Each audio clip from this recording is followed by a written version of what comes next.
Welcome to my channel. How to fix Wi-Fi option not showing in Windows 11. Easy and fast solution.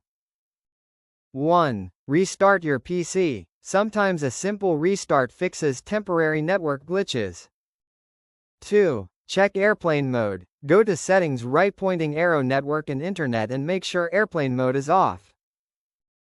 3. Turn Wi-Fi on manually. Press Windows plus A, check if Wi-Fi is off, and turn it on. 4. Enable Wi-Fi adapter. Press Windows plus R, type ncpa.cpl, enter. Right-click Wi-Fi, click Enable. 5. Update Wi-Fi driver. Open Device Manager, Network Adapters, right-click your Wi-Fi adapter, update driver. 6. Reinstall Wi-Fi driver. In Device Manager, right-click Wi-Fi adapter, uninstall device. Restart PC, Windows will auto-install driver.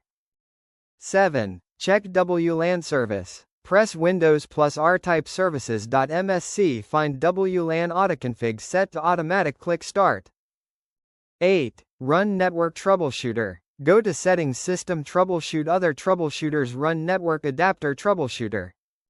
9. Reset network settings. Go to Settings, Network and Internet, Advanced Network Settings, click Network Reset, restart PC. 10. Check BIOS and hardware issue.